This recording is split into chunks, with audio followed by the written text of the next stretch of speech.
স্বীকৃতি আত্ম অহংকারের এক বড় অংশ। বাবা যদি কোনো এক সন্তানকে অন্য সন্তানদের সামনে প্রশংসা করে বলেন, আমি তোমাকে ভালোবাসি, আমি তোমাকে নিয়ে গর্বিত, তখন অন্য সন্তানদের কি হয়? সে রাগে গজরাতে থাকে।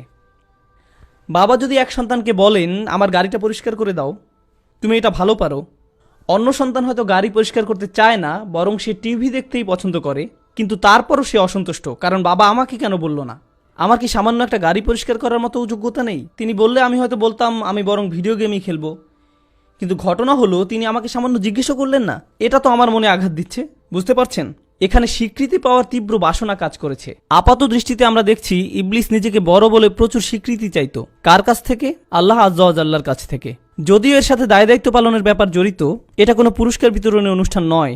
সে পৃথিবীতে রাজত্ব পাবে বা যা চায় তাই পাবে। প্রকৃতপক্ষে দুনিয়াতে মানব জীবন সম্পর্কে আল্লাহ বলছেন, লাকাদ খালাকনাল ইনসানা ফি কাবাদ।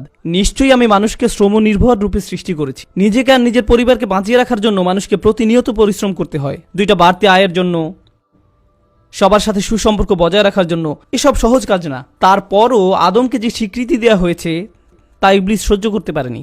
অন্য থেকে বড় বলে স্বীকৃতির তীব্র তৃষ্ণা মানুষকে শয়তানে পরিণত করতে পারে। ঘটনা প্রসঙ্গে উল্লেখ্য যে এটা সেই একই স্বীকৃতির তৃষ্ণা যার ফলে মানব ইতিহাসের প্রথম হত্যাকাণ্ড হাবিল এবং কাবিলের মাঝে সংঘটিত হয়। সূরা আরাফে বর্ণনা করা হয়েছে। আর এই প্রথম হত্যাকাণ্ড টাকার জন্য হয়নি, এটা সম্পত্তির জন্য হয়নি, বা এরকম কোনো কারণে নয়। সূরা আরাফে বর্ণনা করা হয়েছে এটা ঘটেছে তখন একজনের কোরবানি গৃহীত হয়েছিল এবং অপরজনেরটা গৃহীত হয়নি। একজনেরটা স্বীকৃতি পেয়েছিল, অন্যজনেরটা পায়নি। লক্ষ্য করুন, সেই একই হিংসা এখানে কাজ করেছিল। কোন কারণ হযরত ইউসুফ আলাইহিস সালামের ভাইদের মারাত্মক প্রতিহিংসা পরায়ণ করে তুলেছিল যে তারা তাকে কুয়ায় নিক্ষেপ করেছিল? তারা তো তাকে প্রায় খুনই করে ফেলেছিল। সেখানে তো সাপ বিচ্ছু থাকার কথা, সেটা ছিল ভীষণ দুর্গম কোনো প্রান্তরে নির্জন একটা গর্ত। তবুও তারা তাদের ভাইকে সেখানে ফেলে দিয়েছিল। জানেন কেন? কারণ তিনি তার বাবার কাছ থেকে যে স্বীকৃতি পেয়েছিলেন তা অন্য ভাইদের তার প্রতি হিংসাত্মক করে তুলেছিল। এখন এই স্বীকৃতি জিনিসটাকে আপনারা ভালো করে বোঝার চেষ্টা করুন। যখন আমরা আত্মমর্যাদা সম্পর্কে চিন্তা করি তখন আত্মমর্যাদাকে অর্থবিত্ত, প্রতিপত্তি, ক্ষমতা ইত্যাদির সাথে যুক্ত করি। আমি বলি কি, এই সব বিষয় মানুষের স্বীকৃতি পাওয়ার আকাঙ্ক্ষার কাছে খুবই তুচ্ছ ব্যাপার। শয়তান আপনার ভিতর প্রশংসা পাওয়ার, স্বীকৃতি পাওয়ার, দৃষ্টি আকর্ষণ করার তীব্র একটা আকাঙ্ক্ষার বীজ বপন করে। আপনি অনেক লোক পাবেন এমনকি ইসলামের নামে, এবং এটাই সবচেয়ে আতঙ্কজনক ব্যাপার, এমন মানুষ যারা মসজিদের জন্য কাজ করেন। আর মসজিদের জন্য কাজ করা কোনো আরামের কাজ নয়। জোনিং এর জন্য আবেদন করা, পার্কিং লট মেরামত করা, কন্ট্রাক্টরদের সাথে কথা বলা, অজুর জায়গা রক্ষণাবেক্ষণ করা, আর অনেক কিছু। এগুলো কোনো মজার কাজ নয়। কিন্তু এমন লোক আছে যারা চাকরি থেকে সময় বের করে পরিবারকে পিছনে ফেলে রেখে মসজিদের বোর্ড মেম্বার হন, ভলান্টিয়ার হন, কিংবা টাকা খরচ করবেন এজন্য শুরা মিটিংয়ের পর শুরা মিটিং, শুরা মিটিংয়ের পর শুরা মিটিং করে যান। কি কি উদ্যোগ নেওয়া যায়, কোন কোন জায়গায় মেরামত করতে হবে। এদের মধ্যে এমন কাউকে পাবেন যে বিত্তশীল, তার ভিতর এই শক্ত মনোভাব কাজ করে যে আমাকে মসজিদের প্রেসিডেন্ট হতেই হবে। আরে ভাই, আপনি তো হয়তো ইতিমধ্যে আপনার ডিপার্টমেন্টের প্রধান, অথবা ডাক্তার যার পিছনে নার্সরা আদেশের অপেক্ষায় থাকে। এই অবস্থা যে কারো ব্যাপারেই হতে পারে। উপরন্তু আপনার ঘরের প্রধান আপনি, আপনার রয়েছে অর্থবিত্ত, এ সব কিছুতেই আপনি প্রধানতম। কিন্তু এরপরও আপনি ভাবেন এক জায়গায় আমাকে যথাযথ মূল্যায়ন করা হচ্ছে না, তারা তো স্বীকৃতি দিচ্ছে না আমাকে, আমি তাদের জন্য কত কিছু করলাম, আমি আমার মর্যাদার যথাযথ স্বীকৃতি মসজিদ থেকে পাচ্ছি না, আমাকে অবশ্যই মসজিদের মহিয়ান শাসক হতে হবে। এমনকি মসজিদের ভিতরেও, মসজিদ সমূহ আল্লাহর স্মরণ করার জন্য। অতএব তোমরা আল্লাহ তাআলার সাথে কাউকে ডেকো না। কথা প্রসঙ্গে বলে রাখি, আমি বিশেষভাবে ডাক্তারদের প্রতি ইঙ্গিত করছি না, হয়তো অভিজ্ঞতা প্রসূত বা কিছুটা আমার উদ্ভাবনী কল্পনা মাত্র। এই অবস্থা যে কারো ব্যাপারেই হতে পারে।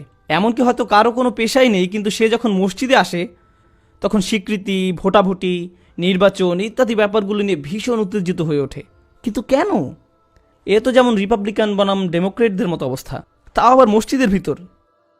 কিন্তু কেন? আপনি কি জিতছেন? এই যে আপনার মাথার ভিতরে গেঁথে আছে যে মানুষেরা আপনাকে আপনার অবদান দেখে সম্মান দিবে, এটাই তো আসলে ইস্তেকবার। অন্য সবার থেকে বড় হতে চাওয়া, অন্য সবার চোখে বড় হতে চাওয়া, সবার বিবেচনায় বড় হতে চাওয়া, সমস্ত কৃতিত্ব নিজের দিকে টেনে নেয়া। এখানে কোনো বৈষয়িক প্রাপ্তিই কিন্তু নেই, বাহ্যিক কোনো উপকারই এসব আচরণ থেকে বের হয়ে আসে না। এটা কিন্তু একটা রোগ। তা যেমন আপনার বৈষয়িক জীবনকে ক্ষতিগ্রস্ত করে, তেমনি মানবতার প্রত্যেকটা ক্ষেত্রেই এই অহংকার ক্ষতির কারণ হয়ে দাঁড়ায়। মানুষের প্রত্যেকটা সম্পর্ককেই এটা ক্ষতিগ্রস্ত করে। অহংকার যেমন পারিবারিক সম্পর্ককে ক্ষতিগ্রস্ত করে। পরিবারের ভিতরে এমনও স্বামী থাকতে পারেন যিনি সারাক্ষণ তার অবদানের স্বীকৃতি খুঁজছেন, তিনি সারাক্ষণ রাগ ঝেড়েই যাচ্ছেন, আমি তোমাদের জন্য এত কিছু করলাম আর তোমরা আমার কোনো মর্যাদাই দিলে না, সর্বশেষ কখন তোমরা আমাকে ধন্যবাদ দিয়েছিলে। তিনি যেন সারাক্ষণ স্বীকৃতির জন্য উত্তেজিত, তিনি যেন নিজের সামান্য এক ঘরের অ্যাপার্টমেন্টের মধ্যেই একজন ফেরাউন। শুধু ফেরাউনের মতো আয়না রব্বুকুমুল্লাহ আলা, আমি তোমাদের একমাত্র পালনকর্তা, এমন ঘোষণা দিয়েই বাকি আছে। আপনি হয়তো এক ডিপার্টমেন্টে কাজ করেন, সেখানে মাত্র 5-6 জন একত্রে কাজ করে। আমি নিশ্চিত এমনও সামান্য কাজ আছে যা হয়তো আপনি খুব ঠেকে না গেলে করবেনই না। যেমন পরিচ্ছন্নতা ডিপার্টমেন্টের ট্রাকে একজন সামনে ড্রাইভ করেন, অন্যজন পিছনে ঝুলে থাকেন যিনি আবর্জনা কুড়িয়ে ট্রাকে ভরেন। অন্যদিকে যিনি সামনে আছেন তিনি অহংকারে ভাবছেন, ও হ্যাঁ আমি তো ড্রাইভার। আরে এই ছোট্ট জগতেই তো তিনি একজন ফেরাউন। তিনি ইস্তেকবারে আক্রান্ত হয়েছেন, কারণ তিনি বিরাট কিছু একটা হয়ে গেছেন বলে নিজেকে স্বীকৃতি দিচ্ছেন। এই ইগো বা আত্মহমিকার প্রতিযোগিতা আপনার অফিসের ভিতর, আপনার ডিপার্টমেন্টের ভিতর, আপনার টিমের ভিতর, বিভিন্ন টিমের ভিতর, এমনকি এটা বিভিন্ন ব্যবসা প্রতিষ্ঠানসমূহের ভিতর ছড়িয়ে পড়ে। অন্যদিকে এই আত্মহমিকার প্রতিযোগিতা পরিবারের ভিতরে, এমনকি আপন ভাই বোনদের ভিতরেও কাজ করে। বাস্তবতা হলো ভাই বোনদের ভিতর আত্মহমিকার প্রতিযোগিতা সবচেয়ে মারাত্মক ধরনের আত্মহমিকার সংঘাত। এজন্যই মানব ইতিহাসের সবচেয়ে বড় পতন হযরত আদম আলাহিসাল্লামের বেহেশতে নিষিদ্ধ ফল খাওয়ার পাপ করার পরে দ্বিতীয় যে বড় পাপ ইতিহাসে ঘটেছে তা হলো আপন সহোদরদের ভিতরে সংঘাত, হাবিল এবং কাবিল। এটাই মানব ইতিহাসের দ্বিতীয় পাপ আর সর্বপ্রথম হত্যা। আর এর মূল কারণই হলো পারস্পরিক হিংসা। কোনো এক সন্তান ভাবে অন্যজনের উপর বাবার সমস্ত আগ্রহ চলে গেছে, অন্যজনকে বাবাকে আমার থেকে বেশি ভালোবাসে, এজন্যই সে বেশি লম্বা, অথবা সে বেশি ভালো স্কুলে যায়, অথবা ভালো গ্রেড পায়।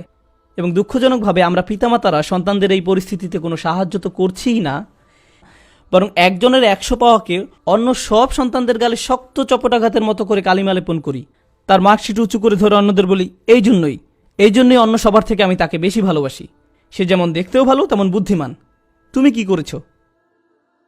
বন্ধুরা, সে অন্য ছোট বাচ্চা ছেলে বা মেয়েটা যে ক্রমাগত রাগে গজরাচ্ছে, অন্য ভাই বা বোনের সামান্যতম চিন্তাও তার অন্তর্জ্বালা করে, অনেক অন্তর্জ্বালা করে, চিন্তাও তার অন্তর্জ্বালা করে। আর আপনি অবাক হন কেন তারা এত হিংস্রভাবে মারামারি করছে। সে তার ভাইয়ের খেলনা নিয়েই ভেঙে ফেলে, খেলে না, ধরেই দুমড়ে মুচড়ে ভেঙে চুপ করে বসে থাকে। বাবা মা দৌড়ে এসে ধমক দিয়ে যখন জিজ্ঞেস করেন কেন তুমি এমনটা করলে, তখন সে ফোপাতে থাকে, তুমি তাকে বেশি ভালোবাসো, তুমি এমনকি তার খেলনাকেও আমার চেয়ে বেশি ভালোবাসো। দেখুন, ছোটবেলা থেকেই এটা মানুষের ভিতরে কিভাবে কাজ করে। একেই বলে ইস্তেকবার বা বরত্ববোধ। শয়তানের এটা ছিল, তাই সে মানুষের ভিতরেও তার অনুপ্রবেশ করাতে চায়। এটাই তাকে ধ্বংস করেছে। তাই সে নিশ্চিত করতে চায় যে প্রত্যেকটা মানুষের ভিতরেই তা কাজ করুক।